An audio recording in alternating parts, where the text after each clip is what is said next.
मंगल मांगल्ये शिवे सर्वार्थ साधिके शरणे त्र्यंबके गौरी मां नारायणी नमोस्तुते शरणागत दीनार्तानं परित्राणं परायणे सर्वस्याति हरे देवी नारायणी नमोस्तुते।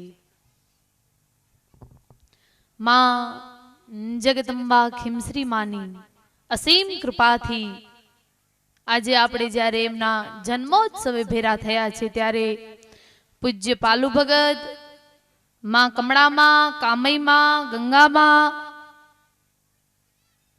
ભીમસેન મહારાજ બારાડીથી અને પ્રદેશ પ્રદેશથી આવેલા ચારણો,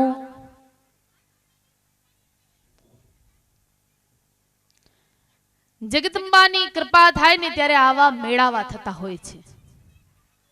ભાડિયા ગામ વિશે તો શું કહેવું, સમૂહ લગ્નની શરૂઆતોથી માંડી અને ગૌશાળાઓ પ્રત્યે પણ જે ભાડિયા ગામનો જે ભાવ રહેલો છે, પાણી હોય, તળાવ હોય કે કોઈ પણ વિષયો હોય, એમાં જે ભાડિયા ગામનો ભાવ રહેલો છે એ બધા ચારણ સમાજ નહીં પણ ઇતર સમાજને પણ એક महत्ता पूरी पाड़े छे, एक प्रेरणादायक छे कि तमे सतत आवा अने आवा कार्य करो। आजे मानी वंदना करता पालू भगत नो एक पोतानो एक छंद छे माताजी नो जे अमने बहु गमे छे।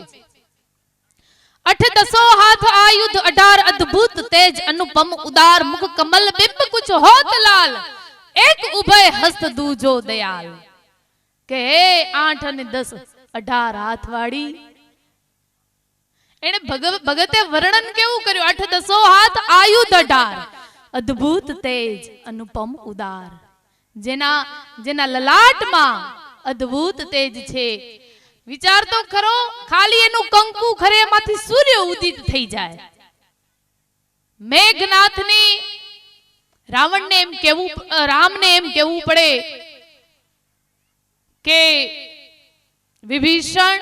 વિભીષણે જ્યારે રામને કીધું કે મેઘનાથ જે યજ્ઞ કરે છે ને, અગર એ યજ્ઞ પૂર્ણ થઈ ગયો ને તો કોઈની તાકાત નથી, નિકુંભલા દેવી અમારી કુલદેવી છે એનું યજ્ઞ કરે છે, કોઈની તાકાત નથી કે આ યજ્ઞ થઈ ગયા પછી કોઈ મેઘનાથને જીતી શકે।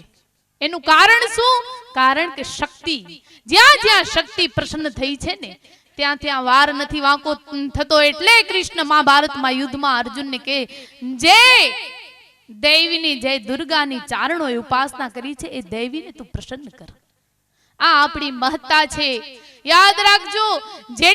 જેટલી તમે વિચાર તો કરો, કવિઓએ ક્યાં સુધી કીધું, વેદ પુરાણ ઉપનિષદા ભૂલા ભેદી અનેક, ભગવંત ભૂલું પણ નહીં ભૂલું આઈ ચારણ રી એક। કનૈયો પૂરું રટે આપે વસ્ત્ર અનેક, દ્રૌપદી રટે તો વસ્ત્ર આપે, કનૈયો પૂરું રટે આપે વસ્ત્ર અનેક, પણ હમર્યા પહેલા હાથ પૂરે ઈ આઈ ચારણ રી એક। આપણે એ જગદંબાના સંતાન છીએ, આપણાથી પટકિયા ન બનાય। એક જૂનું ભજન છે, દેશી ભજન છે, હિરલા એરણમાં ઓરાય માથે ઘણ કેરા ઘા અને ફૂટે ઈ પટકિયા કહેવાય। આપણે પટક્યા નથી, આપણા જીવનમાં ધૈર્ય, આપણા જીવનમાં સંયમ મહત્વનો હોવો જોઈએ, કારણ કે આપણે આ જગદંબાના સંતાનો છીએ। બહુ મોટું ભારણ છે, 18 વર્ણની કુલદેવીઓ એ ચારણની દીકરીઓ છે। આનાથી મોટું બિરુદ શું હોય, આનાથી વધારે ગૌરવ લેવા જેવી વાત શું હોય। ભગત હું તો ઘણીવાર કહું છું કે અનેક સમાજોએ અનેકને આપ્યો છે, કોઈ વિદ્વતા જ્ઞાન આપ્યો છે, કોઈ કંઈ આપ્યો છે, ક્ષત્રિયોએ કંઈ આપ્યો છે, પણ હું એમ કહું છું ચારણોએ 18 વર્ણને શું આપ્યું? તો હું એટલું જ કહીશ કે ચારણોએ 18 વર્ણને એની માં આપી છે, હસવા અને રોવાના ઠેકાણા આપ્યા છે। આજ પણ બધા એ જગદંબાને પૂજે છે, આપણે એના સંતાન છીએ, કેવી રીતે રહેવું એ આપણી વિશેષ જવાબદારી છે।